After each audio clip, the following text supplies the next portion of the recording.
What are some lesser-known apps that everyone needs on their phone?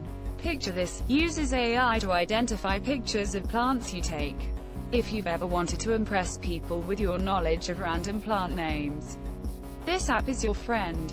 Google Lens is really good at identifying literally anything. I used it on my complete mutt of a dog and it found a breed that looked super similar to Hi Monsieur. Pretty cool. For language learners, Lyrics Training is an awesome app. Select the language you want to learn. It will then have a ton of YouTube videos of songs in that language. You select one, then pick the difficulty you want. It will play the song with scrolling lyrics below. Based on the difficulty you picked, a percentage of words will be missing. You have to listen and fill in the missing words. Has high scores and leaderboards for each song, which make it super addicting.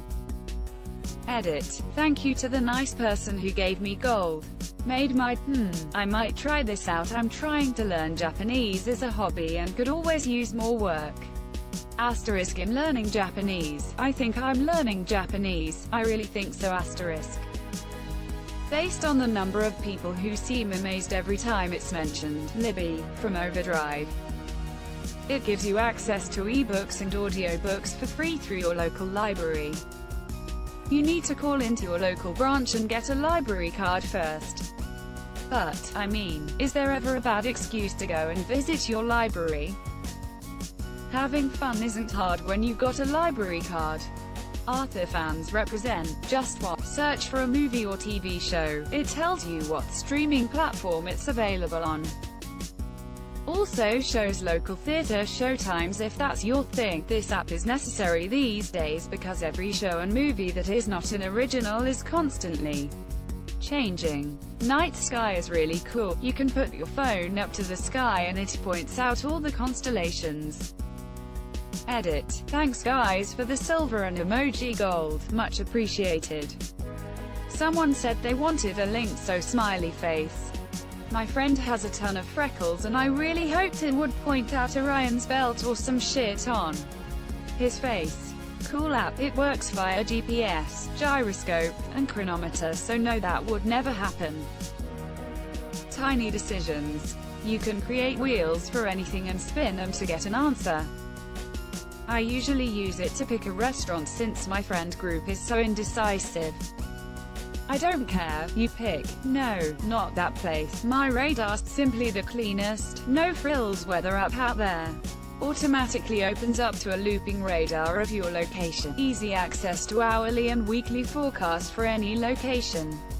Fully customization layers if you like to tweak stuff. Automatic weather warning alerts based on your GPS location. Absolute must-have. Thank you. The apps I have been using decided that a simple front tracker feature was worth $80 a year.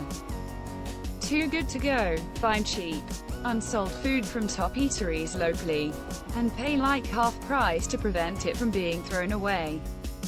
Whoa. In Canada, does the app exist here? If like, it works only in Europe. If this then that. It's like having macros on your phone. You want your data to turn off when you get home. Done. You smash the like button on a music video. That song is now in a YouTube playlist on Spotify. Want to get emails when games on your Steam wish list go on sale? Easy. You want Spotify to open automatically when Bluetooth is connected? Say no more. Steam already emails about wishlist sales though. Yeah, but now you can get photo. Just take a picture of a math problem and it solves it for you. This really only applies to people doing math a lot. However, my entire A-level maths class had this app. It works surprisingly well for complex differentials and integrals. Eventually my teacher decided it was cheating and banned it. Well, I mean, your teacher's right because you're not actually learning anything. But just don't use it in class, just use it at home for homework. How's the teacher gonna know? Also, try to solve the problem yourself and then use the app to check the result. Or if you get stuck and can't figure it out. There's also Symbolab, which is really good. Run P tells you if a movie has credit scenes and the best times to go P. Fun credit scenes are called stingers. That fact is indeed fun. Alarmy is great for heavy sleepers, people who turn alarms off when they were asleep. I like the "I can't wake up" alarm. You can set tasks to do to prove you are up and even set some precautions so you can't just force quit the app. That worked great for me until I realized I can just turn off my phone. Habitica, free fun game where you earn items to feed pets via completing tasks. It sounds lame but isn't. Forest, fantastic app that forces you to put down your phone for a specific amount of time, then you can plant actual trees or pretty imaginary app ones. Way better than a regular Pomodoro app for studying IMHO. There is a sibling app that's called Sleepy Town to stop yourself from using PC or phone before bed. Both of these I credit with higher productivity and day-to-day functioning. Habitica, Sleep Town, and Forest are immensely helping with my day-to-day living. Functioning with ADHD is hard as fuck, and these 3 apps keep me on track. Maps.me, a free offline map service that relies on OpenStreetMaps, thus giving you prettier and way more detailed maps. It is great for getting around in other countries where you can't use mobile data, and also offers navigation and subway maps. Maps.me saved us on a trip to Belize. No Wi-Fi except at Airbnb, $$ for phone data if we could get a connection. Maps.me is sorta like Maps only from TripAdvisor. Tinfoil for Facebook, basically a closed browser for FB that blinds all the sneaky data collecting shit it does in the background of your phone. Obviously only really works if you don't have the FB app installed. Also doesn't allow the use of Messenger since FB neutered that to be app-based only. Though, I consider that a feature rather than a flaw. The best solution is to delete FB completely, but sometimes it's a necessary evil. It cannot stop or blind all the data collecting that FB does. It will not disable trackers and cookies. You can only stop it from accessing contacts, camera, etc. Best solution for avoiding all this while still using FB will be using Facebook's tool website, Pixel. It lets you use your camera to color match things. It will even give you the Pantone number of the color it sees. Wabbit, it's an app that is a TI-83 or TI-84 graphing calculator on your phone. No chat there, saved you some money. Those calculators are upwards of $100, it's crazy. It might be more known than I think, but Google rewards. It links with your Google account and occasionally asks you questions on places you have visited, etc. and gives you small credits for the Play Store for your answers. Takes less than a minute to answer a few questions and you earn up to $1 sometimes. I mostly use it to rent movies I don't feel like paying actual money for. I've been using it since October 2014. My total as of today is $156. I usually use the credits for Pandora Plus. Go to the Play Store and look at your payment options. They changed the TOS a year ago and your credit now expires a year after you earn it, not a year from your last survey.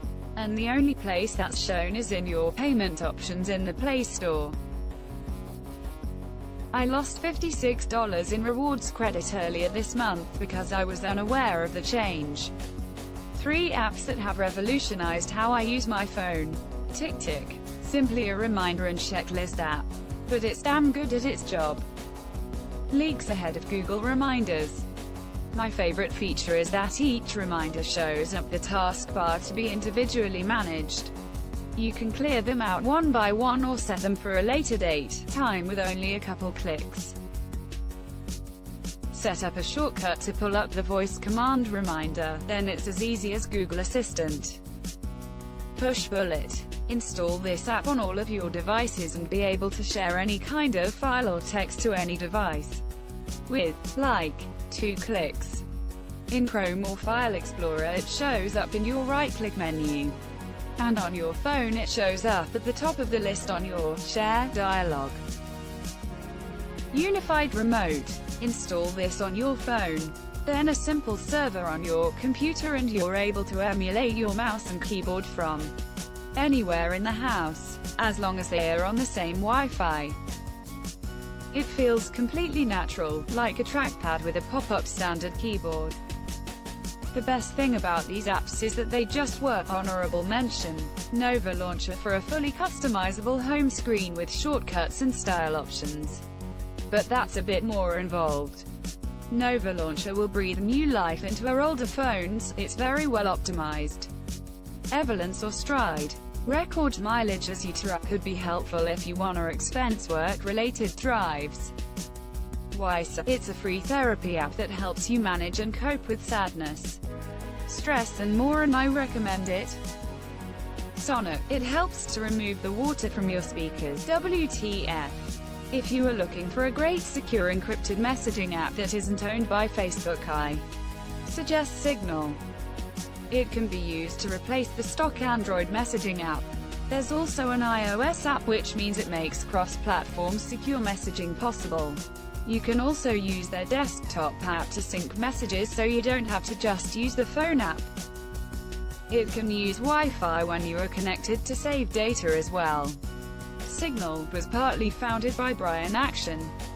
He was a co-founder for WhatsApp. When Facebook acquired WhatsApp, they bumped heads on privacy issues and monetization of WhatsApp.